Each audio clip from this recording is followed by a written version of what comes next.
الحمد لله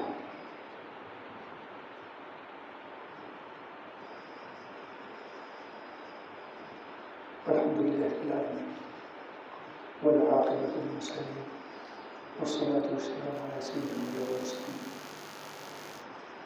وعلى جميع الأنبياء والمرسلين وعلى كل ملاك المقربين. أما بعد فأعوذ بالله بسم الله من الشيطان الرجيم. بسم الله الرحمن الرحيم.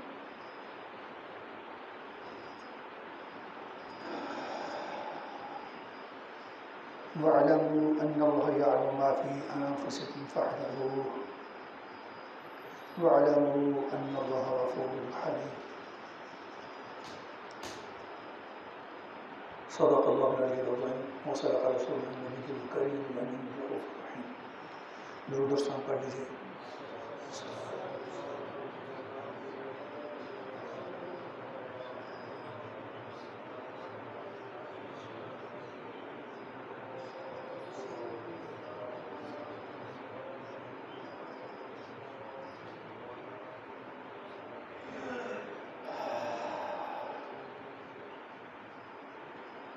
رب الرحمن الرحیم کی حمد و ثنا اور نبی رؤوف الرحیم پر درود و سلام کی التجا کے ساتھ دعا ہے خالق و مالک کائنات کی بارگاہ میں کہ اپنی قدرت سے ہم سب کو سب کے سب گناہ معاف فرمائے، ہمارے تمام بیماروں کو صحت عطا فرمائے، سارے بگاڑ سدھار دے، ساری مشکلات آسان فرمائے، ہمارے وطن عزیز اور اس کے بسنے والے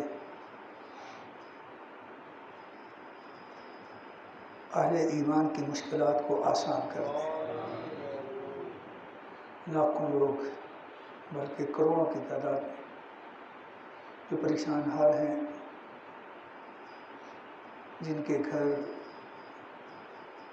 جن کے اثاثے، جن کے مال مویشی اور کتنوں کے افراد خانہ پانی کی نظر ہو گئے. رب کریم سب کے لیے بہتر اسباب عطا فرمائے.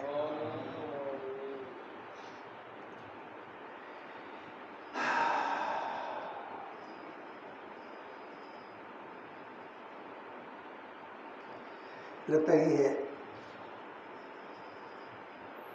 کہ آج جو الفاظ رب کائنات نے تلاوت کروائے، جو سورہ بقرہ کی آیت نمبر 235 سے ہیں، وہ بھی شاید موجودہ حالات کے تناظر بھی ہیں.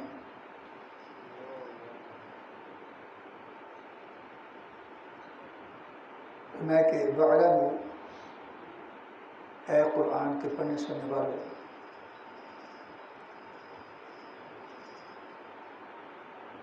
اس کو ماننے والوں،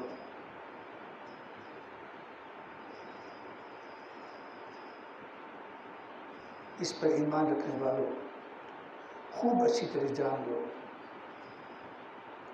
ان اللہ یعلم ما فی انفسکم،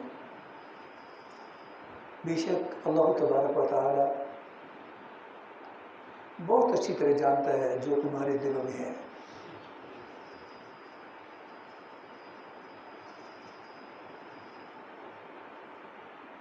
اگرچہ کسی کا نام نہیں لیا گیا، لیکن حکمرانوں سے لے کر عوام الناس تک زندگی کے تمام شعبہ کے افراد مخاطب کہ خوب اچھی طرح جان لو، رب کریم کو ہر بات کی خبر ہے، یہاں تک کہ جو تمہارے دلوں میں ہے وہ اس سے بھی واقف ہے. اس لیے فاحذروا، تم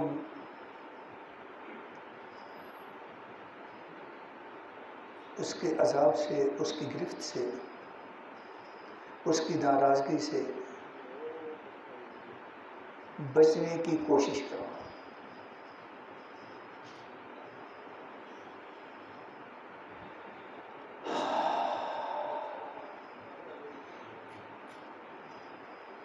آپ جانتے ہیں بلکہ مانتے ہیں کہ رب کائنات ہی پوری کائنات کا خالق ہے، مالک ہے۔ قل اللہم مالک الملک تؤتی الملک من تشاء وتنزع الملک ممن تشاء۔ وہی پوری کائنات کا بادشاہ ہے، مالک ہے۔ عارضی طور پر اپنی حکمت کے تحت جسے چاہے حاکمیت عطا کر دے اور جسے چاہے وہ منصب واپس لے لے۔ وَتُعِزُّ مَن تَشَاءُ وَتُذِلُّ مَن تَشَاءُ، جسے چاہے عزت و وقار سے امکنار کر دے اور جسے چاہے ذلت و رسوائی کی گہرائیوں میں پھینک دے۔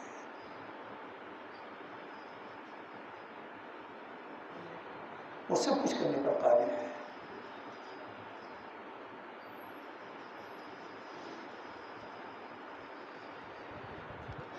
اسی کے قبضہ قدرت میں حیات ہے، اسی کے قبضہ قدرت میں ممات ہے،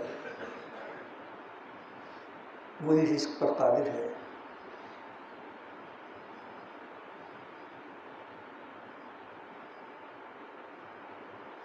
تاریخی حال میں بھی دنیا کے امیر ترین لوگ بھوک کے ہاتھوں مر گئے۔ کس قدر عجیب بات ہے، دنیا کے امیر ترین لوگ، ایسے لوگ جن کے اثاثے، جن کا اسٹرانگ روم، جن کا ذاتی خزانے والا کمرہ، اس میں اتنی مالیت جمع گمان غالب کے مطابق پاکستان کے پورے قرضے بلکہ اس جیسے کئی ملکوں کے قرضے اتر جائیں، اور اسی کمرے میں وہ اس پوری بظاہر دولت کا مالک بھوک کیا مر گیا۔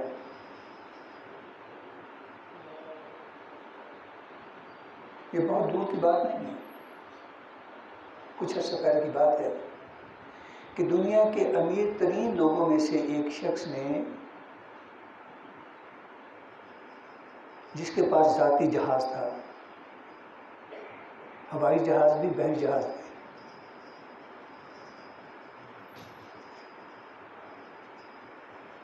اس نے اپنی دولت کے لیے ایک اسٹرانگ روم کہتے ہیں وہ بنوایا،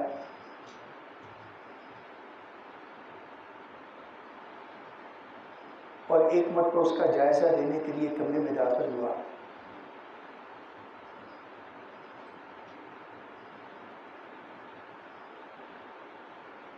اور دروازہ بند ہو گیا۔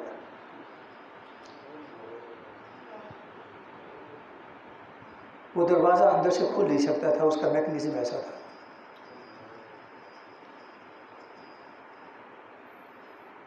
بڑی وائرل ہوئی ہے یہ بات میڈیا پر بھی، آپ میں سے کئی لوگوں کو نام بھی اس کا یاد ہوگا، مجھے یاد نہیں۔ اس نے بڑا شور مچایا، لیکن ساؤنڈ پروف کمرے سے اس کی آواز باہر نہیں گئی۔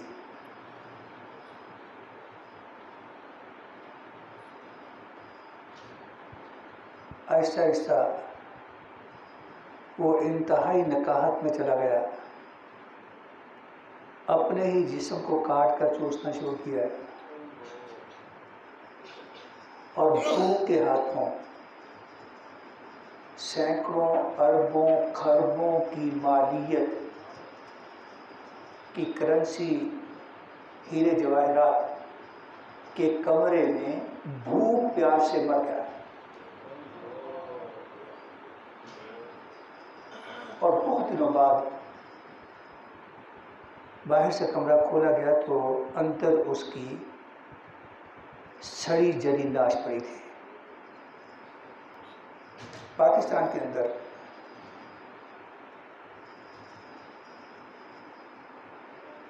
ایک جنرل لیول کا آفیسر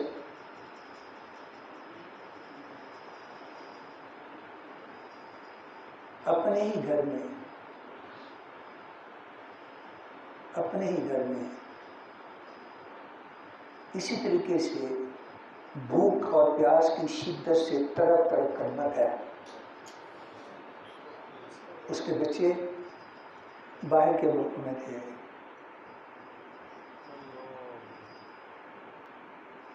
اور بظاہر سلسلہ ایسا بنا کہ بچوں نے اس کی خدمت کے لیے ایک ملازم رکھا ہوا تھا،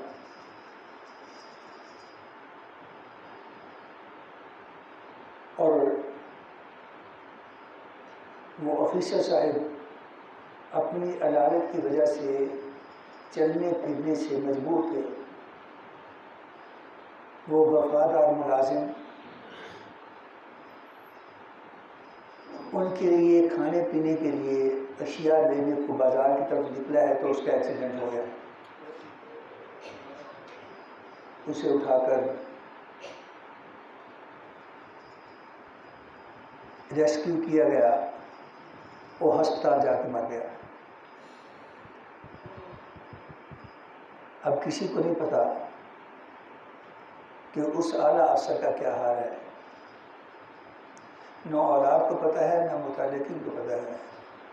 وہ اپنے ہی گھر میں اپنی ہی بنائی ہوئی جائیداد میں تڑپ تڑپ کر مر گیا۔ یہاں آپ دیکھیں، ہماری آنکھوں کے سامنے ہمارے جیتے جی کتنے لوگ ہیں کہ مرے تھے جن کے لیے وہ رہے وصول کرتے، اپنے ہی قریب ترین لوگوں کے جنازے میں یا تدفین میں شامل نہیں ہو سکتے۔ کس ڈر خوف سے کہ کہیں پکڑے نہ جائیں، جائز ناجائز بات الگ ہے۔ اور اس وقت آپ دیکھیں کہ ہمارے ملک میں کرسی کا ڈرامہ رچایا جا رہا ہے، اور مجموعی طور پر جو صورتحال ہے اس کی فکر نہیں۔ شہروں کے شہر، قصبوں کے قصبے، گاؤں کے گاؤں صفحہ ہستی سے مٹ گئے۔ بڑی دردناک ایک بندے کی اسٹیٹمنٹ تھی کہ اب تو اگر کوئی مر جائے اس کو دفنانے کی جگہ نہیں مل سکتی۔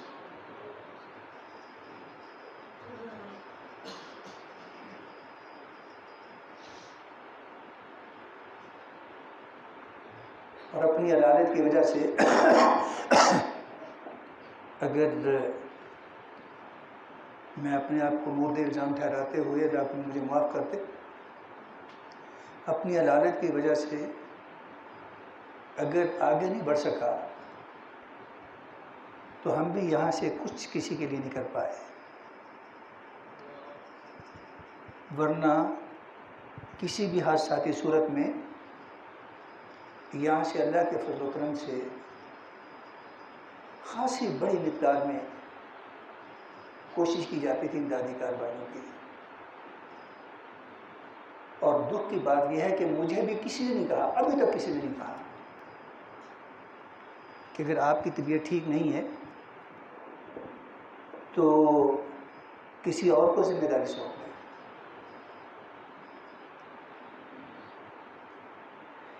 رب کریم فرماتا ہے کہ یاد رکھو،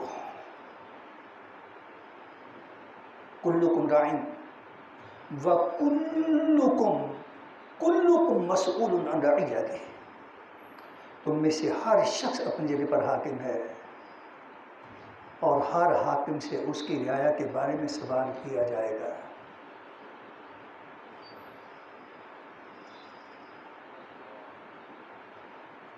آپ میں سے بیشتر افراد کو پتہ ہے، اندازہ ہے کہ میرا کسی سیاسی پارٹی سے کوئی تعلق نہیں ہے،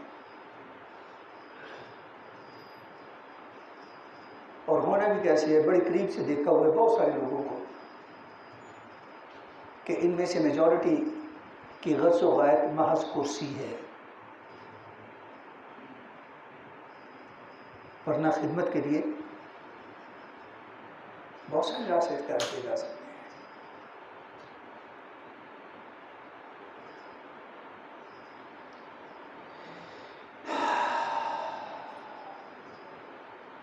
کیا کریں گے؟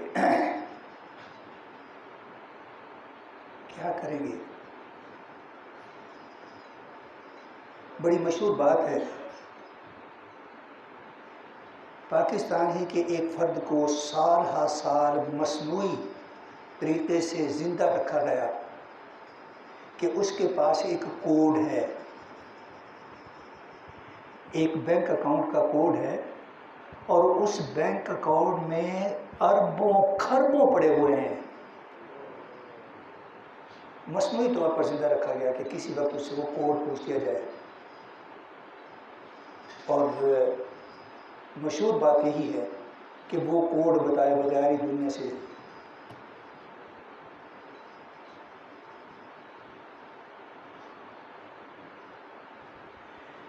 جس رب پر ہمارا ایمان ہے، وَاعْلَمُوا أَنَّ اللَّهَ يَعْلَمُ مَا فِي أَنفُسِكُمْ، وہ رب بہت اچھی طرح جانتا ہے جو کچھ تمہارے دلوں میں ہے، اس لیے بندے بنو۔ فَاحْذَرُوا جھڑکا ہے، ڈانٹ پلائی ہے، فَاحْذَرُوا،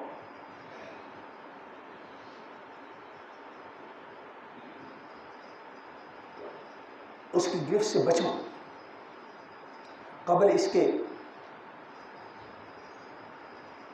کہ اس کی گرفت تم پر آ جائے۔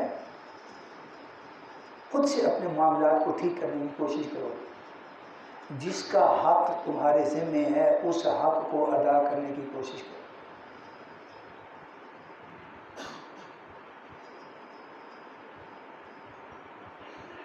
آپ کے جتنے عزیز و اقربا 60 سال سے اوپر ہے نا، اللہ ان سب کو سلامت رکھے، کبھی موقع ملے جو کم ہی آپ لوگوں کو ملتا ہے، شیطان وہ موقع دیتا نہیں، ان سے الگ ہو کر بیٹھ کر پوچھیں کہ کتنی باتوں پر ان کو پچھتاوا ہے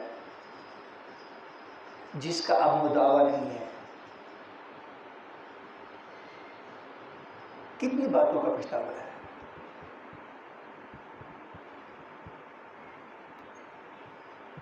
اور اگر مزید قریب ہو کر پوچھیں تو اس میں کتنی چھوٹی چھوٹی باتیں یاد آئیں گی کہ جانے انجانے کسی کے ساتھ کچھ نامناسب ہو گیا تھا، اب کیا کریں؟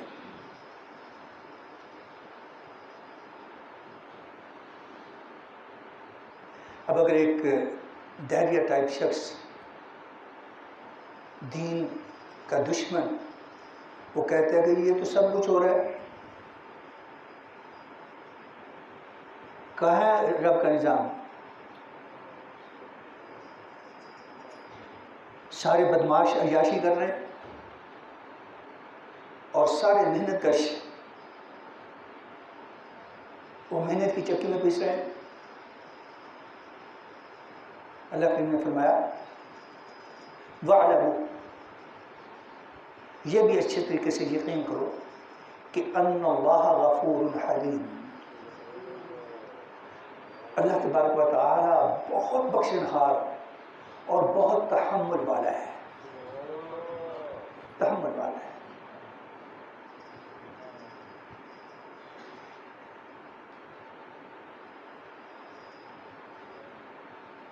اللہ اکبر، وہ اگر پکڑنے پہ آئے عدل کرے تے تھر تھر کمبن اچیاں شانہ والے.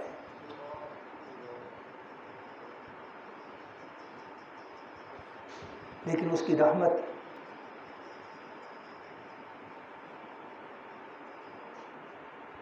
اسی کے اپنے کرم سے اس کے غضب سے وسیع ہے. فرمایا کہ اللہ بخشنہار ہے، موقع دیتا ہے، بار بار موقع دیتا ہے.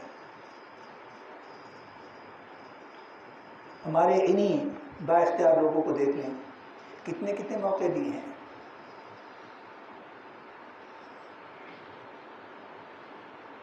اور عوام الناس کو دیکھیں کہ ہر نئی صبح ایک نیا موقع دیتا ہے کہ رات تمہاری عارضی موت تھی، وہ چاہتا تم پر مستقل موت وارد کر دیتا.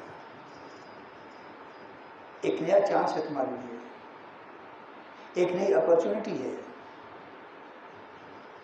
اپنے بگاڑ سدھارو. جن لوگوں کے حقوق تمہارے ذمہ ہیں ان کے حقوق ادا کرو.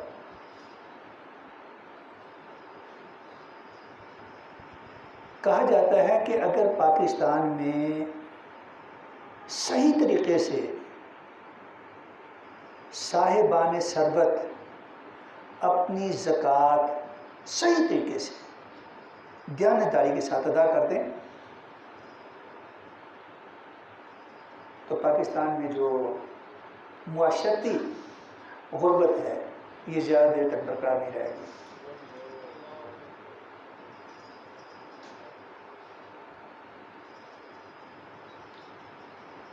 رب ہمارے حال پر رحم فرمائے، ہماری خطاؤں کو معاف فرمائے، ہمارے وطن عزیز پر بطور خاص فضل و کرم فرما کر اس کو اندرونی اور بیرونی خطرات سے محفوظ رکھے. ہر آنے والے دن کے ساتھ ہی لگتا ہے کہ جیسے خطرات بڑھ رہے ہیں، اندرونی بھی اور بیرونی بھی. اور دوسری طرف جن پہ تکیہ تھا وہی پتے ہوا دینے لگے. ان کی ذمہ داری ہے وہ اپنے اپنے زون میں سوائے انجوائمنٹ کے لگتا ہے کہ ان کی کوئی پریورٹی نہیں ہے. جن کی کارکردگی دنیا کے معیار کے مطابق بدترین لیول کی ہے، انہوں نے اپنے طور پر اپنے لیے بہترین قسم کی سہولتیں وہ قانونی طور پر انشور کر رکھی ہے.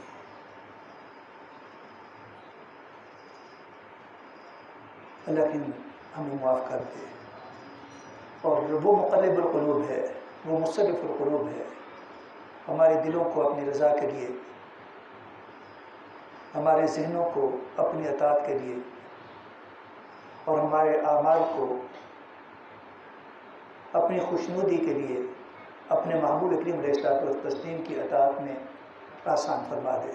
وآخر دعوانا